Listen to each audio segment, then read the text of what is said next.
Hello guys, welcome to share Bazaar. कार्यक्रम में आप सभी का फिर से स्वागत है। और इस वक्त एक बार ज़रा टाटा मोटर्स का स्टॉक लेके आई। और टाटा मोटर्स, जैसे कि मैं ब्रेक से पहले आपको कह रहा था कि ये एक बहुत ही ओवरसोल्ड ट्रैजेक्टरी में है। CY23 का बेस्ट प्राइस परफॉर्मर आज 200 DMR के नीचे ट्रेड कर रहा है। और ये डेवलपमेंट कब हुई है? पोस्ट अप्रैल 2023, यानी मोटा मोटी अगर आप देखें तो लगभग 1.5 वर्ष के अंतराल के बाद इतनी बड़ी अंडर परफॉर्मेंस इसकी प्राइस में आई है। अब इसका कारण क्या है?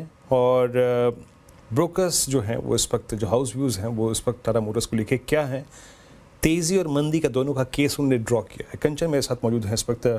कंचन, एग्जैक्टली इस रिपोर्ट में कहा क्या गया है और JP मॉर्गन और UBS की, और दोनों ने अपने तर्क क्या दिए हैं? इस प्राइस पर व्यू क्या बन रहा है इस वक्त? पहले हम एक लाइन से इसका तर्क समझे तो UBS बोल रहा है टाटा, और जो JP मॉर्गन है वो बोल रहा है बाय, यानी कि दो कॉन्ट्राडिक्टरी कॉल यहाँ पे दी गई है। अगर हम सबसे पहले बात करते हैं JP मॉर्गन की, तो यहाँ पे ये ओवरवेट हो चुका है टाटा मोटर्स के ऊपर। और जो यहाँ पे उन्होंने लेवल दिया है वो, यानी कि जो अभी करंट लेवल चल रहा है यहाँ से 35% का अपसाइड, यानी कि 1250 के लेवल हमें देखने को मिल सकते हैं, उनका कहना है। और साथ में अगर UBS की बात करें तो उन्होंने सेल रेटिंग दी है और जो लक्ष्य है उसे घटा के कर दिया है 825 रुपए प्रति शेयर का। एक एक करके समझते हैं कि दोनों का क्या मानना है टाटा मोटर्स के अंदर। JP मॉर्गन कह रहा है कि जो होलसेल के नंबर्स में कमजोरी देखने को मिली है वो पहले से ही कहीं ना कहीं प्रेडिक्ट कर ली गई थी, लेकिन जो प्रोडक्ट मिक्स है वहां पे हमें एक अच्छा खासा सुधार देखने को मिल रहा है। लेकिन UBS at the same time बोल रहा है कि जो चाइना का मार्केट है ग्लोबल कार मेकर्स के लिए, वो पहले जैसा नहीं रहा।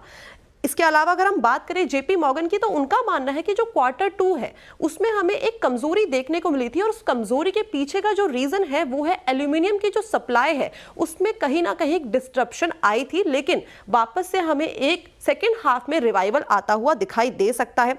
लेकिन UBS यहाँ पे कह रहा है कि जो प्रीमियम कार्स है वो थोड़ी ज्यादा स्टेबल हो सकती है, लेकिन मार्केट शेयर में कॉन्टिन्यूअसली एक हमें डाउनसाइड मोमेंटम देखने को मिल सकता है। मोटा मोटी अगर हम देखें तो सेकेंड हाफ में JP मॉर्गन कह रहा है कि जो मैनेजमेंट की कमेंट्री है वो काफी ज्यादा क्रूशियल हो सकती है, और हमें EBIT मार्जिन में 8.5% का एक अपसाइड देखने को मिल सकता है। साथ ही अगर JLR 10% के EBIT मार्जिन के पाथ में चलता है तो हो सकता है कि हमें स्टॉक के अंदर एक री रेटिंग भी जरूर देखने को मिले, और अगर ऐसा होता है तो इसे उसके बाद BMW या फिर मर्सिडीज के साथ कंपेयर नहीं किया जाएगा, बल्कि इसका कंपैरिजन डायरेक्टली होगा पोर्शा से।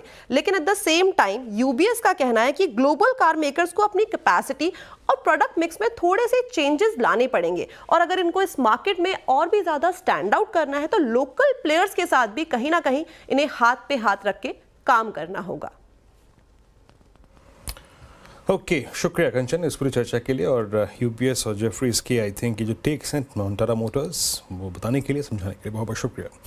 एक ब्रेक, और जब ब्रेक से लौटेंगे तो लेंगे आज का सस्ता ऑप्शन ट्रेड 24939 निफ्टी, और अच्छा पुल बैक है और सस्टेन करता हुआ हाई ट्रेजेक्टरीज में। एक ब्रेक के बाद लौटेंगे।